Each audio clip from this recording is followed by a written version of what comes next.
ऐसे समय पर राजा युधिष्ठिर, जो श्रीमद् भागवत के प्रथम स्कंद का 14वां अध्याय में रचना है, तो राजा युधिष्ठिर अच्छी तरह से शासन कर रहे थे, सारी प्रजा खुशी थे। युधिष्ठिर राजा का शासन कैसा था?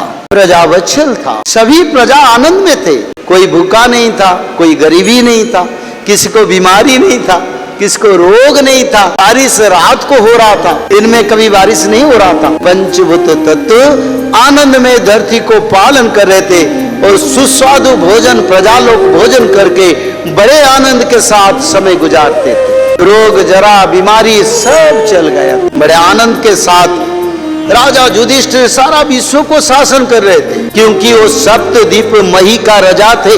7 महादेश का राजा युधिष्ठिर है।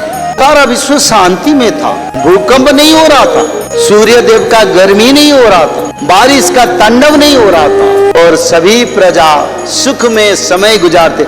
आज तो सभी दुखी है, कोई तन दुखी, कोई मन दुखी, कोई पारिवारिक दुखी, पति पत्नी में तो पड़ता ही नहीं, पिता पुत्र में तो पड़ता ही नहीं, और पुरुष लोग कई कई शादियां करने लगे हैं, क्योंकि असुरों का समय घोर कलि के प्रभाव ऐसा हो ही रहा है। तो राजा युधिष्ठिर ने बड़े आनंद के साथ जब अपना राज्य को चला रहे थे, शासन कर रहे थे, उसी समय अर्जुन को द्वारिका युधिष्ठिर राजा ने द्वारिका का खबर के लिए भेजे थे। बोले द्वारिका में क्या हालचाल चल रहा है, जाके देख लो, यहाँ तो हम आनंदी में हैं, मेरा प्रभु कैसे हैं, माता यशोदा माता देवकी कैसे हैं, नंद बाबा कैसे हैं, और प्रद्युम्न अनिरुद्ध रुक्मिणी माता सभी कैसे कैसे हैं, थोड़ा जाके मेरे को उसका खबर दो। तो इसलिए अर्जुन को भेजे थे। फिर समय का ऐसा स्थिति, अर्जुन कई महीने रह गए और उसी समय राजा युधिष्ठिर ने देखे बड़ा विनाशकारी समय का संकेत मिला। और राजा युधिष्ठिर ने खुद देखे उनका बाएं अंग स्फुरने लगा। बाएं अंग जब स्फुरन होता है ना, तो खराब संकेत आता है। तो द्वंद में पड़ जाए युधिष्ठिर, क्या हो रहा है, क्या होगा? अरे धर्म स्वयं युधिष्ठिर है, उनका बाएं अंग स्फुरन क्यों हो रहा है? तो बड़ा दुखी हो गए, भीम को बुलाया। तो राजा युधिष्ठिर ने व्यतीत हो गए, विचलित हो गए। बोले कैसा समय चल रहा है? बोले भीम, मैं प्रतिकूल स्थिति देखता हूँ, कहीं कुछ गड़बड़ ना हो गया?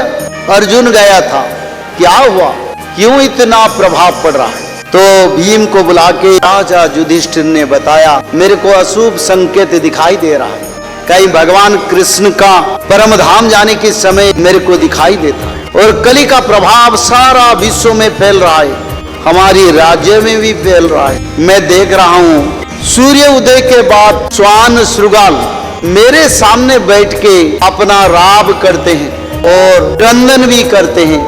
अरे दिन में श्रृगाल श्वान का क्रंदन करना अच्छा नहीं है। कुत्ते लोग मेरे मुंह को चाह के रोने लगते हैं। सारे गोमाता जीव जंतु घोड़े हाथी दुख के कारण मेरे को क्रंदन करके चाहते हैं, बड़ा आकुलता के कारण। और मैं देख रहा हूँ समुन्द्र का गर्जन दुगुना 3 गुना हो गया, नदिया में सूखा पड़ गया, लोग अनाहार हो गए, सारे प्रजा लोग मिथ्यावादी बन गए, कामी बन गए, और कहीं पिता पुत्र पति पत्नी परिवार में द्वंद्व शुरू हो गया।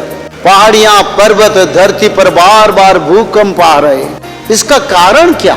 क्या कलियुग का प्रभाव पड़ गया? तो ऐसे दुखी होके भीम से सारे तत्व बताया। बोले ये युग परिवर्तन हो गया, हमारा यहाँ शायद यह समय नहीं है।